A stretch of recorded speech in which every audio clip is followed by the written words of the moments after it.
Rwanda rurarinzwe, u Rwanda ruragahoraho, rurakagukiye mu ngeri zose kandi rwishingikirije RDF, igisirikare giteye ubwoba yambaye muri kano karere. Uyu mwaka leta y'u Rwanda yashoye ingingo y'imari mu gisirikare ingana na miliyari 735. Umve ko buri munsi RDF ikoresha akayabo kasaga miliyoni 250 cyangwa se 500 by'amadolari ya Leta Zunze Ubumwe za Amerika. Sinzi niba uri kumva iki kintu. RDF ifite abasirikari bari hagati y'33 kugeza kuri 40, abandi bashobora kuba banarenga cyane hubwo. Aba bose bitwaje ibikoresho by'intambara bigezweho, uhereye ku ntwaro zikorwa n'uruganda ruturetse i Kigali Remco. Wamara kwijuta ngo uratera u Rwanda, wongeraho intwaro zigezweho zo ku butaka kimwe n'indege rutura z'intambara z'ikiragano cy'ikoranabuhanga rya nyuma mu zigezweho none, ni ukuvuga helicopter, drones, jet ndetse n'ibindi. Muri iki kiganiro rero tugiye kwicara tunonosora ibikoresho by'urugamba RDF ifite bihambaye ku buryo kwiteza no kwitumira ku kibuga cy'imirwano byagusaba gatuza. Ni mujye tuabane kwira iki kiganiro gitangiye kwiza gisoje. Ese RDF yarangije kwidekarara kwifasha umutwe wa M23 nawo wakubise ibihugu birenga 12 biga kwigwa imishwaro. Ni igisirikare gikomeye bingana iki? RDF itunze izihe ntwaro, izikura he? Iyi video ibikunze yihe like. Ndi Mutavu, mwayikaze. Mwisi intambara z'ubu rero kugira igisirikare gihambaye kirwanira mu kirere ni inkingi ya mwamba, kuko gifatwa nk'urutirigongo rw'igisirikare cya none. Bityo igihugu kugira ngo kizere ko gifite igisirikare gikomeye biragisaba kuba gifite ubwirinzi bw'ikirere buhambaye, gucunga no gutata umwanzi ukoresha ndetse tekinoloji igezweho, bikajyana na system z'ubwirinzi ndetse n'indege ziyambaye zigezweho z'intambara.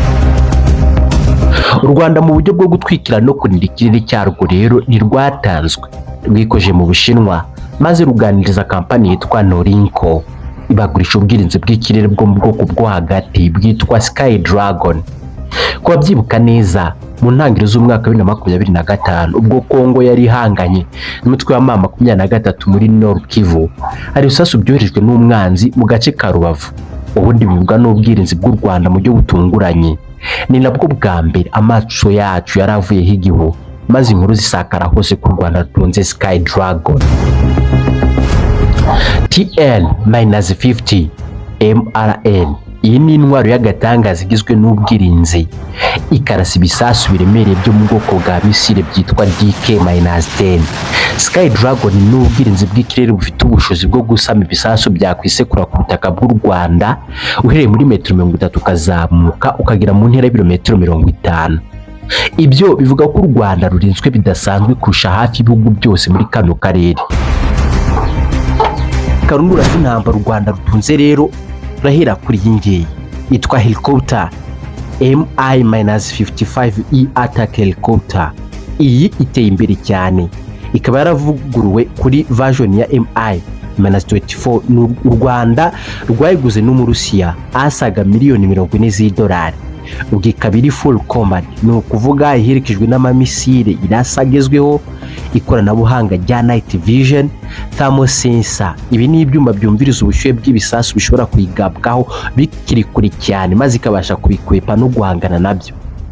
Iyi yirukanga ku muvuduko w'ibirometero 300 mu isaha. Ishobora kandi kukurasa mu gihorihori ihagaze mu birometero 5.5 hejuru mu kirere. Iyi igira ibisasu hafi y'ubwoko bwose, bibi birasi bifaru, misile zisenya z'ubukana uhambaye n'ibindi. Rwanda rwikoje muri Turukiya maze ruvugana n'uruganda rwa Bayraktar ruhagura Bayraktar TB2 asaga miliyoni 30 z'idolari. Ubwo ibifite system yuzuye, ni drone cyangwa se za ndege zitwara zikigenza zikifatira n'ibyemezo, indege zitagira abapilote. Uramutse ushaka gushidikanya ku bukana bwayo waba wirengagije ibyo drone maze gukora mu ntambara z'ubu.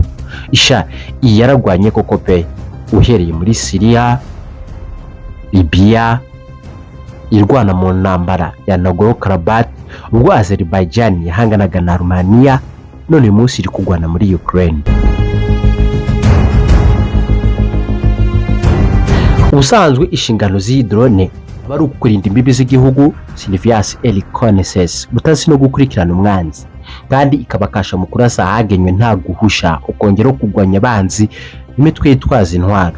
Irarenze cyane kubera ko ishobora kumara amasaha ari hagati ya 28 kugeza kuri 27 yibereye mu kirere. Aho ihagaze ishobora gukura ibintu biri mu ntera ya kilometero 150 mu isaha imwe. Iba yirutse ibirometero 130 kandi ikabasha kubikora yikoreye umuzigo biro 150. Drone kandi itumbagira ku butumburuke bw'ibirometero 8. Mu Rwanda kandi rwaguze na Turukiya indi kabutindi mu zitwara Bayraktar Kizilelema, nayo ikorwa n'uruganda rwa Baykar. Iyi yo ni ubwoko bwa stealth, bivuze ko itabonwa n'amaradari byoroshye. Engine ya jet, za ndege z'intambara, mbese ni nk'ubwoko bwa jet zigenze, ikabakasha mu gukora intambara za air to air to ground combat. Iyi yarasana n'izindi ndege z'intambara mu kirere cyangwa se igasenya ibikorwa by'umwanzi biri ku butaka.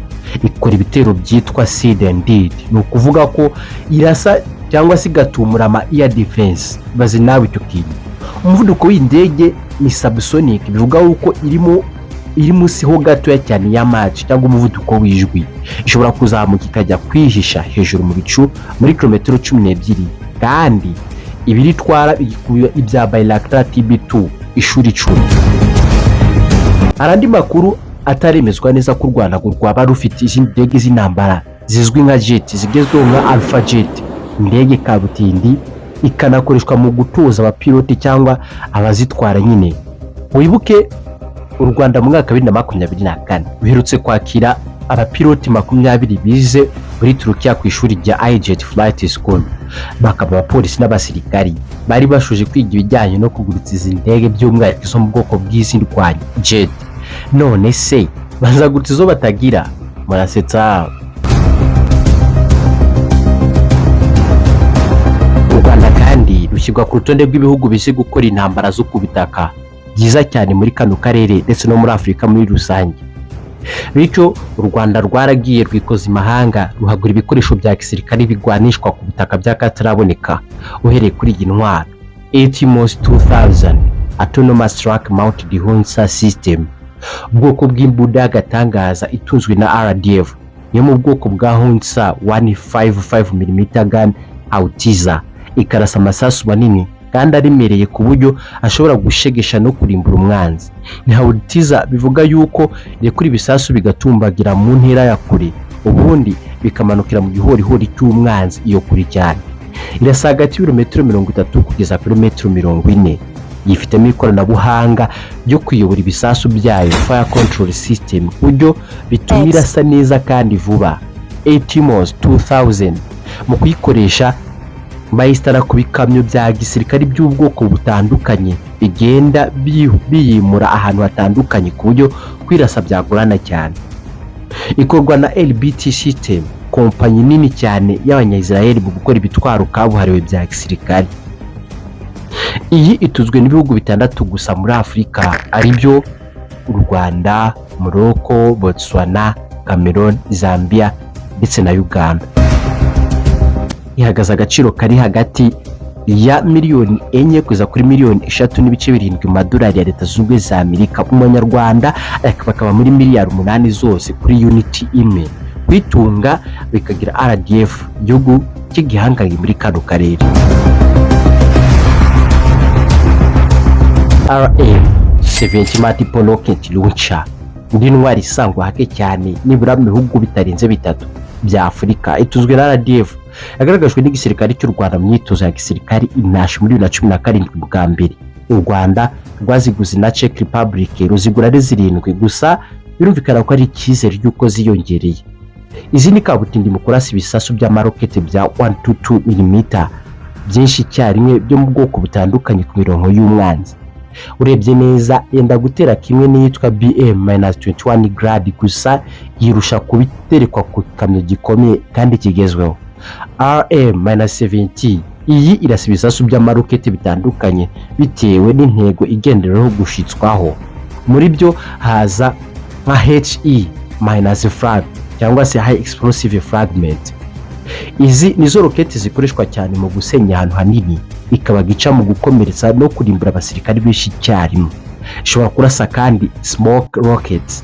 Izi ziba ari umwotsi zifasha mu guhisha ingendo z'ingabo cyangwa se zikaburizamo umwanzi mu kureba neza. Gusa kuri ubu RDF igakunda gukoresha extended range rocket, nizo zigezweho kuko ziranyaruka kandi zikaraswa ku ntera ndende kurusha iza kera. RM-70 itwara rocket 40 icyarimwe kandi ishobora kuzirasa mu masegonda 20 kugeza kuri 40. Iki nakirusha amahautiza igakunda gukoreshwa mu gutangiza intambara ahantu runaka. U Rwanda niruhagarikira aho ngaho rwikoje mu Burusiya kandi rugura ibifaru by'akasa mutwe bya gisirikare harimo nka T-72. Ibifaru bigezweho ku rugamba rw'ubu rukaba bihambaye mu kurira imisozi no kogoga imigezi migufi.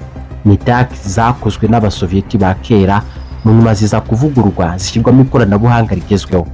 Zifiteho imbunda 125mm machine gun kandi imwe ikabasha gutwara crew cyangwa se abasirikari batatu. Iki gifaru gifite ikoranabuhanga rigezweho mu ntambara za none kandi kikaba kimwe mu bihambaye gusumbya byinshi mu isi. U Rwanda kandi rutunze ibindi bifaru nka T-54, K-55 nabyo bitoroshye, gusa byo si umwihariko cyane kuko bitunzwe n'ibindi bihugu byinshi byo muri Afurika. Cobra Autocar, imodoka ikorwa n'uruganda rwa Autocar muri Turukiya igakoreshwa na OTAN n'ibindi bihugu biteye imbere mu isi.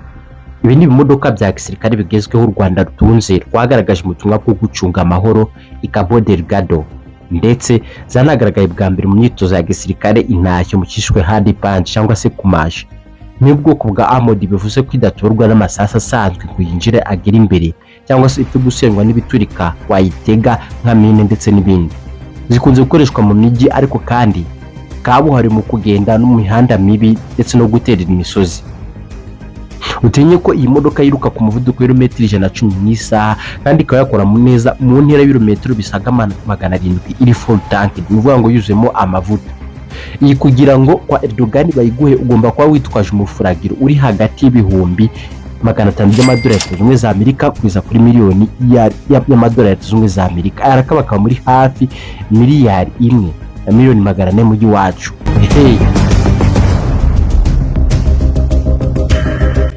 Bafite n'izindi zihingaye ngingi mu mikorere nka Isotrex Phantom 2, anariyo gica mu kurinda ubuzima bw'abasirikari kandi gatwara abasirikari benshi by'umwihariko mu butumwa bw'amahoro.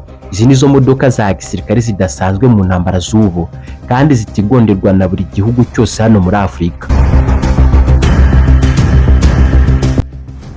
Red Arrow Anti-Tank Guided Missiles ATGMS, intwaro u Rwanda kandi rwaguze n'Abashinwa zishinzwe gusekura ibifaru by'imitamenwa by'umwanzi zikabigira umuyonga.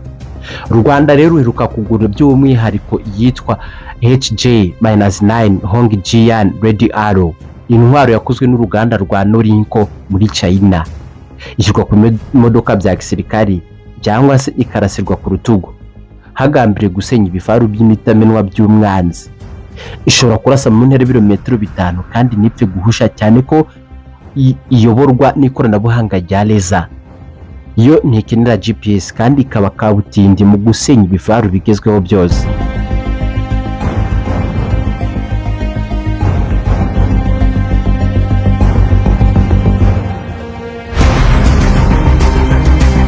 Iki ni igice cya mbere rero ku ruhererekane rw'ibiganiro bigaragaza ibitwaro RDF cyangwa se igisirikare cy'u Rwanda gitunze.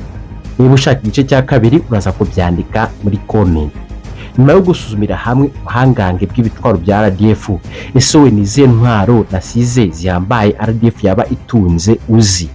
Ahubwo se nizihe ntwaro muri izi zagutangaje? Nabyo byandike muri comment. Wibuke kudushyigikira ukanda like na subscribe. Ibyo ni ingenzi cyane. Mutavu Ismael igiyewe Imanzi ya John. Imana y'u Rwanda igira neza, bifurije kubaho neza no kuramba.